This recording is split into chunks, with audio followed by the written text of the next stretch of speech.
Hey everyone, and welcome to today's Explainer. I am absolutely thrilled you're here.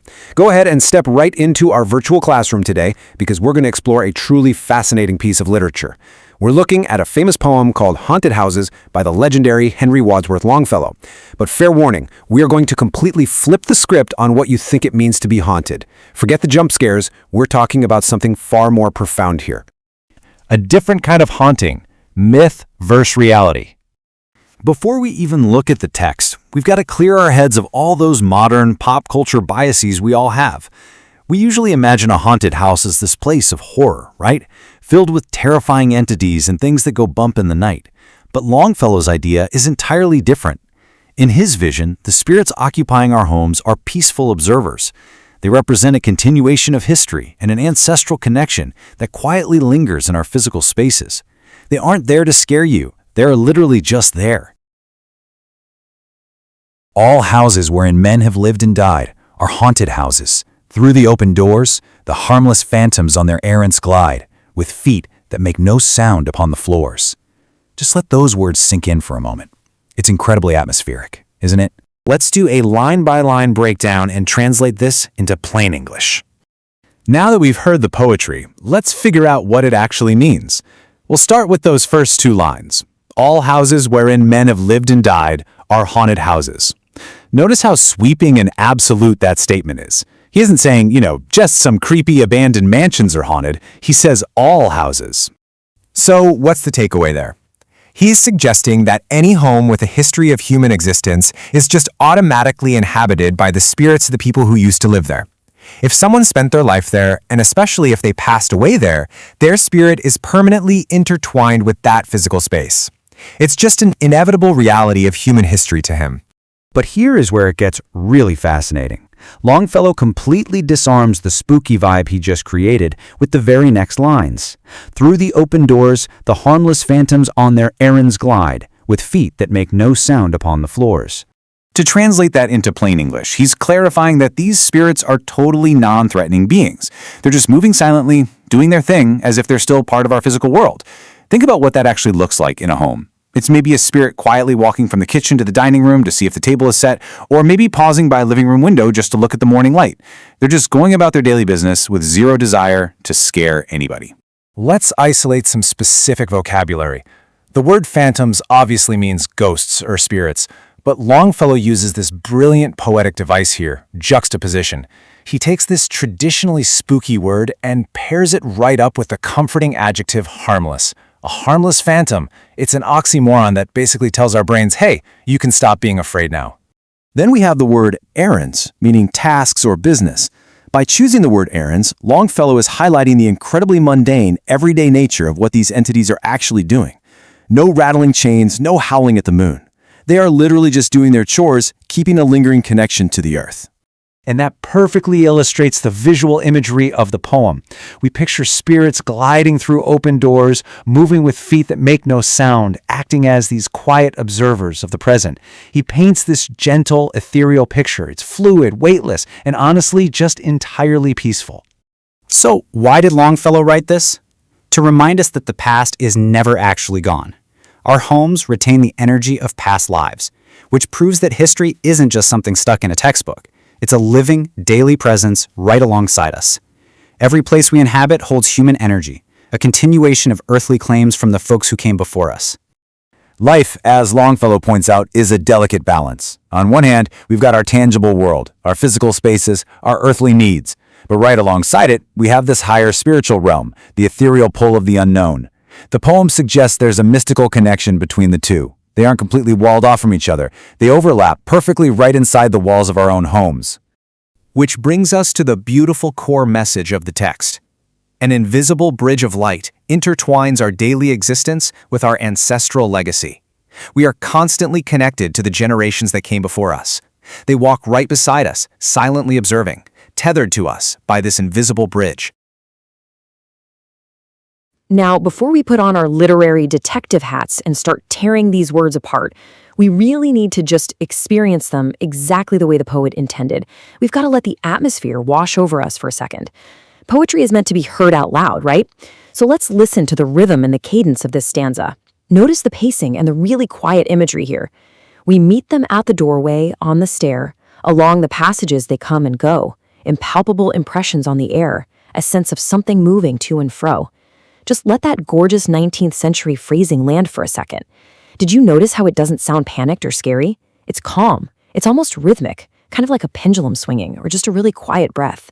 So now that we've got the vibe of the stanza in our heads, let's strip away the romance for a minute and figure out what exactly these words are describing on a pure surface level. Like, what is physically happening in this scene? Well, what's really fascinating here is just how ordinary the setting is. Literally speaking, the living are running into ghosts. But where? Not in some spooky graveyard or a creepy abandoned basement. No, they're encountering them in totally common everyday transit areas, doorways, stairs, passages. Basically hallways. And on top of that, these ghosts can't be physically touched. They don't have solid bodies that bump into you in the dark. Instead, they're felt purely as this subtle atmospheric presence. It's just a shift in the air, a vague sense of movement. On a totally literal level, this is describing a house where you just feel like someone else is walking down the hall right alongside you, even when you know you're completely alone. Before we dig into all the hidden metaphors, we absolutely have to make sure we understand the specific language the poet chose. You know, poets don't use words by accident. Every single syllable is incredibly deliberate. So let's look at the word impalpable. By definition, this means unable to be felt by touch, intangible. Notice the poet didn't say invisible. Invisible just means you can't see it. Impalpable means you reach your hand out to grab it and your fingers just close around empty space. It is completely devoid of physical substance. It is absolutely crucial to grasp this because it tells us right away that these entities are completely separated from the physical world. And that brings us to our next vocabulary word, which is impressions. This is defined as vague feelings or traces. Now, when you put impalpable and impressions together, you get this incredibly fascinating contradiction. Usually, an impression is something left behind in a physical medium, like, say, a heavy footprint in the mud or a smudged fingerprint on a glass window. But these are impalpable impressions. They are traces left on the air itself. They aren't solid figures at all. They're the lingering environmental wake left behind by something that just isn't there anymore. This is where we get to look under the hood. How does the poet use the actual structure of sounds to make us physically feel what we just defined? Well, this stanza brilliantly illustrates the power of alliteration. Basically, alliteration is the repetition of consonant or vowel sounds at the beginning of words that are right next to each other. Look at that phrase again, impalpable impressions. Do you hear that short, sharp is sound repeating? Impalpable impressions. When you actually say it out loud, it forces you to push a tiny puff of air through your teeth and lips. The poet is literally using the physical mechanics of speech to mimic the light, airy, whispering nature of the spirits themselves. The words actually sound like a subtle rustling of air in a quiet, empty hallway. Now, let's peel back that very last layer and discover the true, hidden meaning of this verse. Let's look at how all of this builds together. We have the literal interpretation we talked about earlier, physical ghosts haunting common transit areas, right? But then we have the metaphorical interpretation. The deep inner meaning here is that these spirits aren't literal supernatural beings floating around your house. Actually, they are emotional or spiritual residues. They are the memories of people we've lost, or maybe even past versions of ourselves. They're profound moments that have left a permanent psychological mark on us. They're the invisible threads connecting our past directly to our present. So the absolutely crucial point here is where these emotional residues are felt. Remember that literal setting? Doorways, stairs, passages. Have you ever wondered why the poet didn't set this in a cozy living room or a bedroom or maybe a kitchen? It's because living rooms and bedrooms are places of rest. There are destinations. Doorways and stairs, on the other hand, are transitional spaces. You only use them to go from one place to another. The poet brilliantly uses these physical areas of transition as a metaphor for our own emotional transitions. Think about it. When we're walking up the stairs or just passing through a doorway, our mind naturally wanders. We're between tasks, we're between moments, and it's exactly in those quiet, everyday spaces of in-betweenness that the memories of the past suddenly rush in to meet us in the present. That is exactly when we feel those impalpable impressions. To truly understand poetry, you really have to hear its rhythm first. It's not just about reading dry text on a page, it's about feeling the atmosphere the poet is actively creating for us. So, let's set the stage. Listen closely to these lines and notice the mystery in that immediate introduction of uninvited presences. The poet writes, "There are more guests at table than the hosts. Invited, the illuminated hall is thronged with quiet, inoffensive ghosts, as silent as the pictures on the wall. Just let that sink in for a second. Right off the bat, we are dropped into a bright, busy dinner party that secretly holds an unseen spiritual presence. Before we leap into the deep end with all those metaphors, we've got to make sure we understand the literal foundation of the scene. And it's brilliant how the poet builds this for us step by step. First, we have the social gathering. The poet explicitly states that more guests are at the table than the hosts actually invited. So we start with a highly relatable, completely normal human experience, a dinner party. But then we get the setting. The room is an illuminated hall, meaning it is brightly lit, warm, and just full of life. Finally, we get the twist, the unseen guests. Because despite those bright lights, the room is filled with quiet, harmless ghosts. The poet is revealing that the room is actually populated by spirits of the past, mingling completely unseen among the living. Let's define a couple of crucial words that paint this picture. The first one is thronged, which simply means crowded or filled. And this word is absolutely vital. It tells us that the room isn't just sparsely occupied by one or two passing spirits. No, the illuminated hall is completely packed. It is thronged. It's filled to the brim with these unseen entities, literally to the point where they outnumber the invited guests. But before you get a chill down your spine at the thought of a room packed with spirits, look at our next word, inoffensive. This means harmless or not causing any trouble. The text specifically calls them inoffensive, meaning these ghosts are entirely benign. They aren't there to haunt the guests, they aren't rattling the chandeliers, they aren't causing any trouble at all. They are entirely harmless presences. What I absolutely love here is the vivid visual imagery. It completely contrasts a bright, bustling, well-lit room with the invisible, silent spirits that crowd it. Usually, right, when we think of ghosts, we picture dark, creepy, abandoned houses. But the poet totally upends that expectation. We have an illuminated hall, a place of blinding light and living, breathing noise, and right in the middle of all that is the silent presence of spirits. This imagery highlights that the past doesn't just hide in the dark. It exists right in the brightest centers of our modern lives. All right, to really see how this scene builds, we have to look at the specific poetic device the poet uses. It's a beautiful simile, stating that the ghosts are as silent as the pictures on the wall. Now, in poetry, a simile compares two different things to highlight a shared quality. And here, that shared quality is absolute stillness. The spirits aren't trying to speak over the dinner conversation or demand attention. They are remarkably unobtrusive. When we compare these concepts side by side, it perfectly captures their unobtrusive nature. Think about the ghosts, these unseen spiritual beings filling up the crowded room. Now think about the wall portraits, the scene, physical, still artwork hanging right there. Just as physical artwork hangs silently in the background of a party, observed and present but never interrupting, these unseen ghosts exist quietly right alongside us. They are as much a fixture of the room as the paintings hanging on the walls. The profound takeaway from our source text is this. Even when we think we are alone or only with invited guests, the presence of those who came before us fills our social spaces, existing quietly alongside us. The real inner meaning is that our social spaces, our homes, and our communities, they are never truly empty of history. The people who came before us, our ancestors, past friends, the folks who built our traditions, they're always present. They coexist with us in silent observation, quietly enriching the space with their memory. Longfellow writes, "The stranger at my fireside cannot see the forms I see, nor hear the sounds I hear.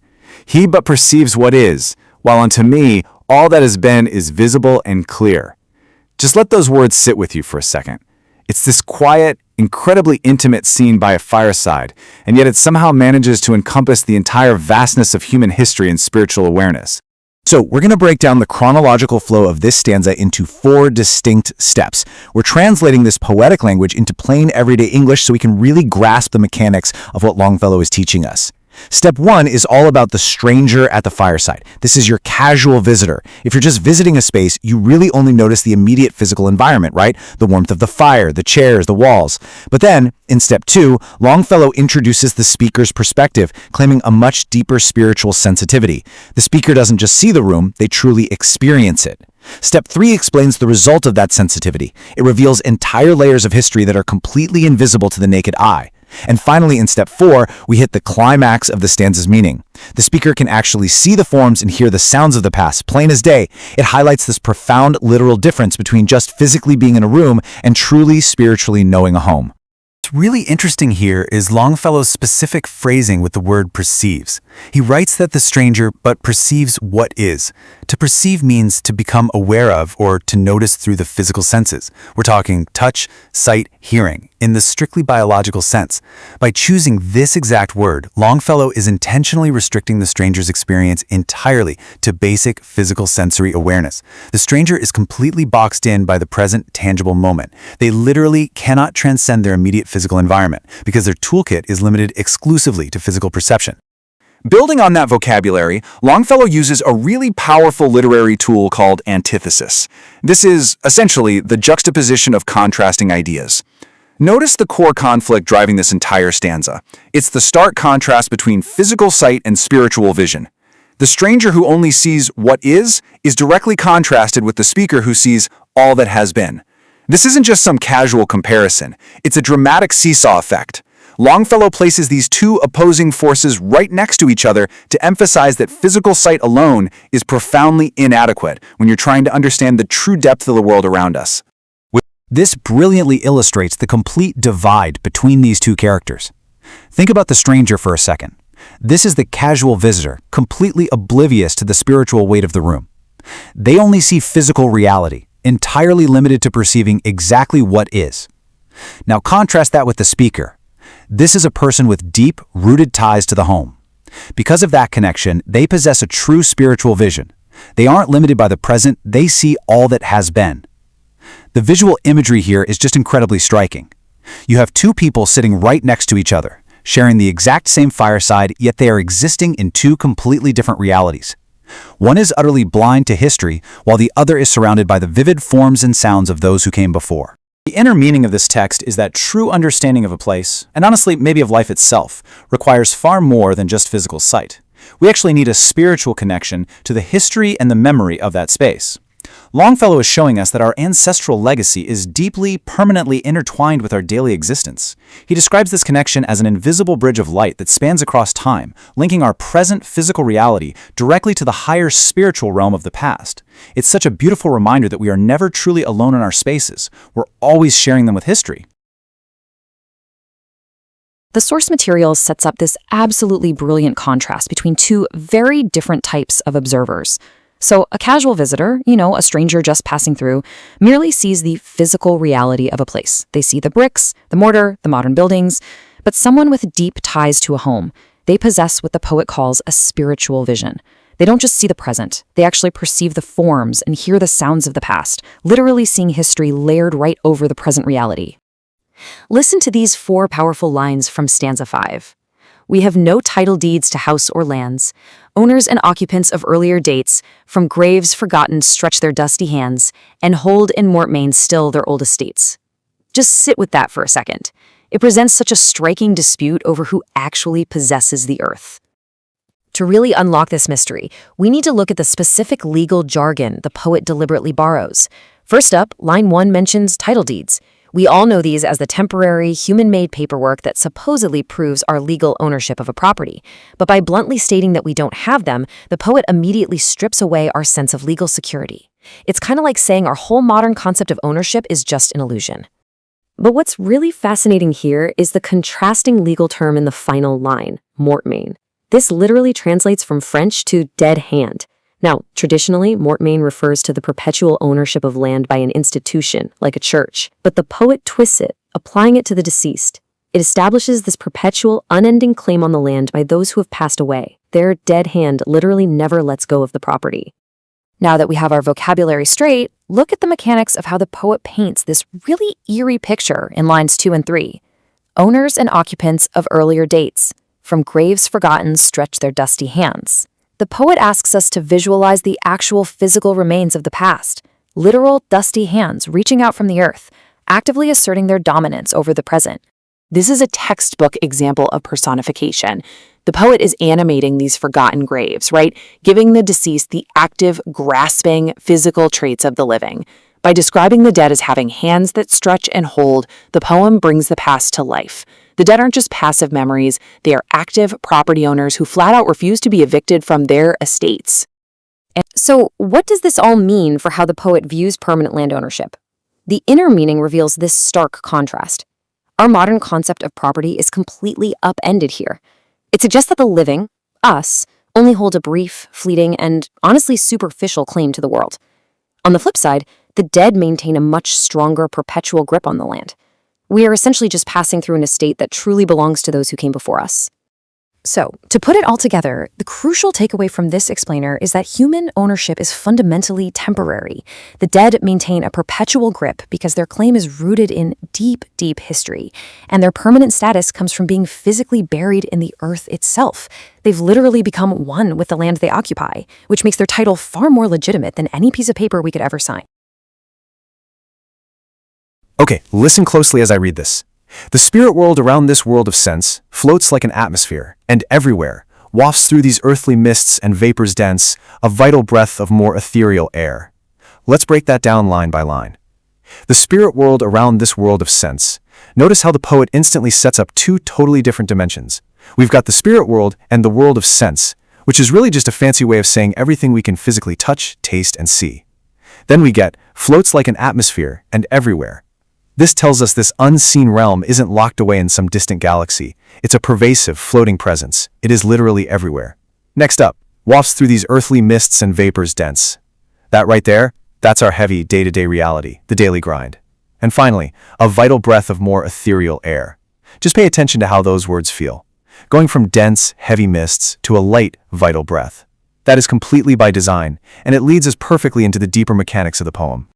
First up is the word ethereal. The poet uses this specific word to describe something that is extremely delicate, light, or basically heavenly in nature. It is the absolute total opposite of heavy, earthly, or solid. Imagine the poetic equivalent of the absolute lightest wisp of mountain fog, something so incredibly fine and pure that it barely seems tethered to the physical world at all. It's that fleeting perfection you just can't quite hold in your hands. Second, we've got the action word wafts. Now, this means to drift or float gently through the air. It instantly paints a picture of effortless, smooth movement. It's not a forced gust of wind, right? It doesn't blast you in the face like a leaf blower. It just glides. Think of walking down the street and catching the smell of fresh-baked bread from a bakery a block away. It just gently wafts over to you.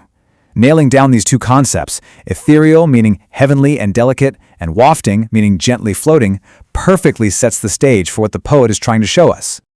Alright, check out the phrase floats like an atmosphere. What is super interesting here is that word like. That one word isolates the crucial simile of the entire stanza.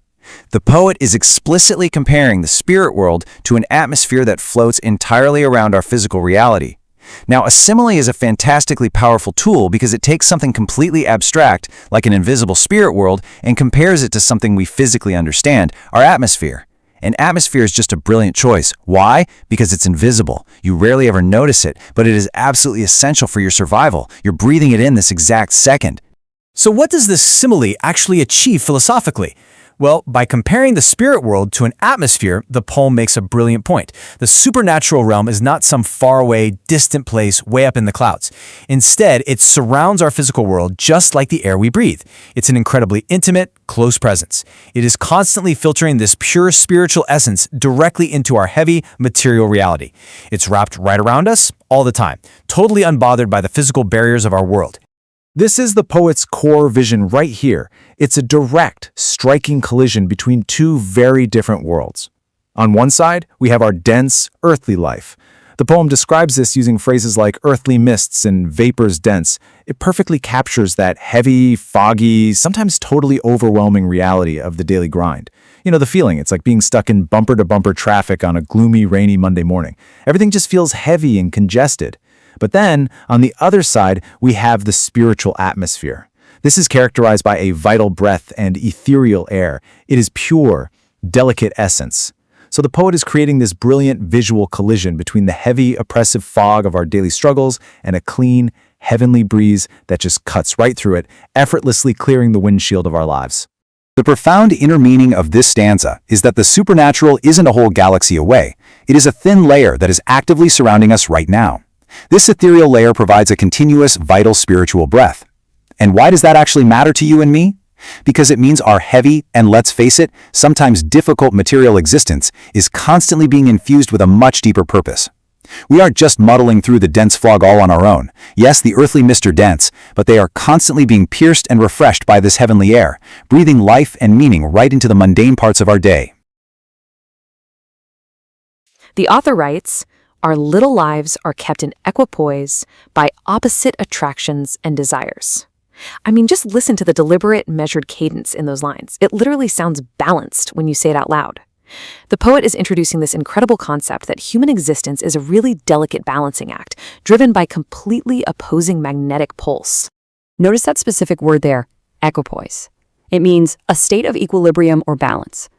The poet is depicting human life as the very fulcrum of a scale.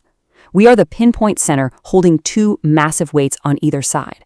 It's a remarkably fragile state, isn't it? Because equilibrium isn't some permanent resting place. It requires constant, tiny adjustments just to maintain it. Then the stanza continues, defining those two heavy weights on our scale, the struggle of the instinct that enjoys and the more noble instinct that aspires. You can almost hear the vocal energy shifting there. We have the word enjoys on one side, which represents our base, physical drive for immediate pleasure and enjoyment. And on the other side, we have something looking upward, the instinct that aspires. Let's break down that second concept for a second. To aspire means to direct your hopes or ambitions toward achieving something higher. This represents our spiritual, intellectual longing. It's that part of us that just isn't satisfied with a good meal or a comfortable bed. It's the part that wants to create, to deeply understand the universe, to connect with something way greater than ourselves. And this brilliantly illustrates the poem's core poetic device, contrast. On one hand, we have the instinct that enjoys, our material, physical reality. On the other hand, the instinct that aspires, our spiritual growth and those noble goals. We exist in the tension between these two. This right here is the ultimate human tug-of-war. We desperately want comfort, but we also want greatness. And honestly, those two things rarely point in the same direction. What happens when this incredibly delicate balance gets disrupted? The poet writes, "These perturbations, this perpetual jar of earthly wants and aspirations high, that previous tug-of-war we talked about, it creates an internal, restless friction. When our balance is thrown off, we don't just gently sway, we vibrate, we shake." The absolutely key word here is perturbations, which means disturbances or anxieties. The conflict between what we physically want right now and what our higher spiritual selves demand manifests directly as anxiety. It's not a physical illness at all. It's a soul sickness. It's a literal disturbance of our peace. And the poet pairs that with this incredibly evocative phrase, perpetual jar, a constant clashing or vibration. Just think about a heavy machine aggressively vibrating against a hard floor. It's an uncomfortable, bone-rattling feeling. This phrase perfectly captures the constant, restless vibration we feel when our earthly and spiritual desires collide. It is just a brilliant piece of visual and sensory imagery. Why does this happen? What is actually causing this perpetual jar? Well, here is the spectacular conclusion to stanza 8. Come from the influence of an unseen star, an undiscovered planet in our sky. The mysterious, poetic culprit behind all our internal disturbances is finally revealed. It's a celestial force. So the absolutely crucial point here is how the poet unpacks this metaphor. Human restlessness is directly compared to a gravitational pull. Our internal conflicts are caused by an invisible celestial force. Now, to truly appreciate this, we've got to look at the historical context behind these metaphors.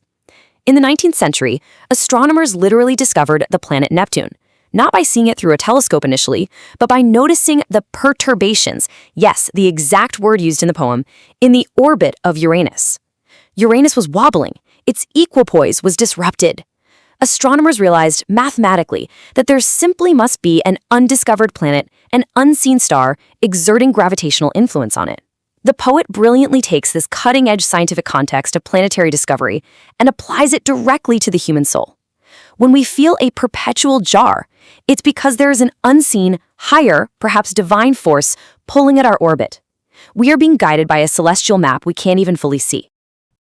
It's fascinating how easily we can map the poem's classical vocabulary directly onto our modern psychological realities. Step 1 is the unseen star. These are our hidden modern stressors, the invisible algorithms pulling our attention, the heavy weight of societal expectations, the phantom buzzing of a cell phone in your pocket. Step 2 is the perturbations, those sudden anxieties, the unexplained bad moods, that nagging feeling that you're forgetting something important. And step 3 is the perpetual jar, what we today simply call chronic daily burnout. The celestial metaphor holds up perfectly against the invisible weight of modern daily stress. So let's summarize our core takeaways from first. The human tug-of-war remains absolutely constant across the centuries. Second, the battle is literally always between our earthly, material wants and our higher, noble aspirations. And finally, unseen modern forces, just like undiscovered planets, will always arrive to disrupt our careful equipoise.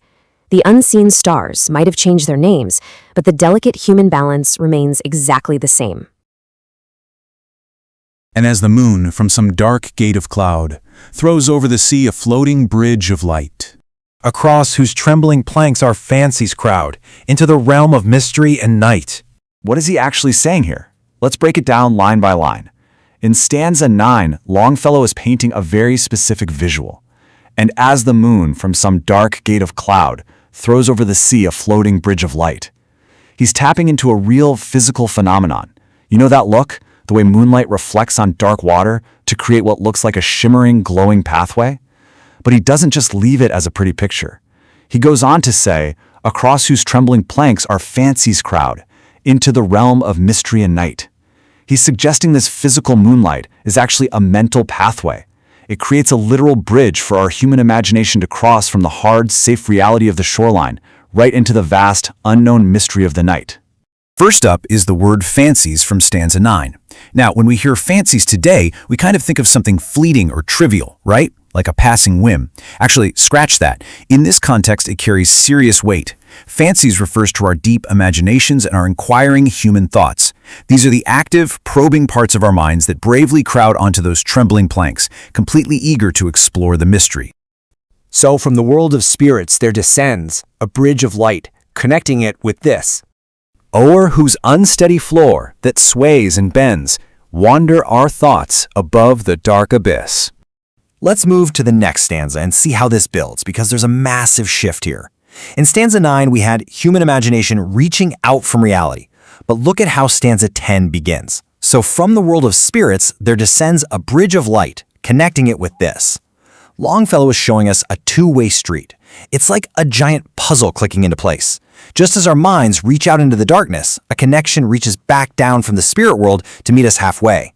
That spiritual connection descends, it completes the bridge, and it's what ultimately allows our thoughts to safely wander above that terrifying void. Unsteady floor that sways and bends. Just sit with that line for a second. In this specific stanza, Longfellow is describing something absolutely incredible, a spiritual connection. He's painting this vivid picture of a bridge existing between our physical world, the world of the living, and the afterlife. But as we can hear right in the text, it's not a bridge made of solid stone or steel, right? It sways, it bends, it is precarious, unsteady floor. Now, Longfellow isn't talking about the floorboards of your house here. According to the text, this unsteady floor refers to a bridge of light. Just imagine that for a moment. A bridge made entirely of light that actually descends from the world of spirits, reaching all the way down to connect with us in the world of the living. It's a literal point of connection in the universe of the poem. But because it's made of pure light rather than, solid matter, it naturally feels unsteady and delicate. Now, let's look at the obstacle lying right beneath that bridge, the dark abyss. Longfellow defines this as a deep, bottomless chasm. It represents death, or really the terrifying unknown that separates the living from the dead. I mean, think about how genuinely scary it is to look down into a bottomless pit. That right there is the profound emotional weight of death that this bridge of light has to successfully cross over. So the primary tool Longfellow relies on here is an extended metaphor. This isn't just some quick one-off comparison, it's a metaphor that gets stretched and explored across the lines of the entire poem. He's taking this super complex, abstract concept of a spiritual connection and comparing it to something we can all instantly recognize in nature. Specifically, the way the moon casts this floating bridge of light right across a dark sea at night. And this brilliantly illustrates the massive divide the poem is trying to cross. Look at how this metaphor organizes the world into two totally distinct spaces. Over on the one side, we have the physical realm, our reality, the shore we're standing on, the world of the living. And then on the other side, we have the spiritual realm, the realm of mystery and night, the afterlife. The moon's reflection on the water is literally the only thing tying these two completely separate realities together across that terrifying dark sea, or, as we learned earlier, the dark abyss. Think back for a second to that unsteady floor that sways and bends. The visual description Longfellow is really leaning on here is something trembling and unstable. If you've ever stood by the ocean at night and just watched a path of moonlight stretching out over the moving water, you know exactly what he means, right? As the waves roll and the water shifts, that path of light breaks, it shimmers, it moves. It's incredibly beautiful, but it is completely unstable. It's definitely not something you could physically walk on. By putting these side by side, we can really see the absolute genius of his imagery. I want you to notice how, on a literal level, we're just looking at moonlight on moving water. But on the metaphorical level, that fragile, trembling visual perfectly mirrors the extremely delicate nature of a human mind attempting to reach out to the afterlife. We obviously can't physically walk across that light, but, as the poem suggests, it does provide a distinct path for human thought. Our imaginations are light enough and formless enough to safely travel across a trembling bridge that physically sways and bends. Now, what's really fascinating about this next part is the exact language Longfellow chooses to describe the connection. Listen to these phrases. Floating bridge of light, trembling planks, unsteady floor that sways and bends. Notice what's missing. He doesn't describe a concrete highway. There's no solid steel bridge here. The connection to the afterlife is fragile. It trembles. It sways. It's suspended over this terrifying dark abyss. It beautifully acknowledges that contemplating death and the unknown is a scary, inherently unsteady experience for the human mind. So, what does this all mean? The absolute crucial point is this. Despite the terrifying nature of the abyss, the bridge holds. The inner meaning here is that death is not a total separation, but a transition we can mentally navigate safely. And to put that into perspective, it's a fascinating contrast to modern ideas about life and death. In our modern society, we so often treat death as a clinical hard stop, like a digital off switch where connection is totally severed. But Longfellow, he offers a much more organic, spiritual view. He suggests that while we can't physically go to the spirit world just yet, our imaginations, our fancies, provide a safe, albeit unsteady, pathway to explore the afterlife while we are still living. As we prepare to dismiss for the day, I want you to realize that Haunted Houses elevates itself far beyond a standard piece of poetry. It is a profound, truly timeless meditation on memory, on existence, and on the enduring mysteries of life itself. Longfellow's thoughtful reflections ask us to seriously consider what it really means to exist. Are we just physical beings randomly wandering through the present, or are we part of a long, unbroken chain of spiritual continuity? By transforming what could have been just a simple campfire ghost story into this luminous exploration of the human condition, he leaves us with a profound sense of awe. We are quite literally living in a shared space with history itself. And so, as we conclude our class today, I want to dismiss you by posing one final, provocative question. What unseen forces are shaping your life today? Seriously, think about it. Think about the memories, the places, and the people whose influence still walks quietly beside you in your own haunted houses.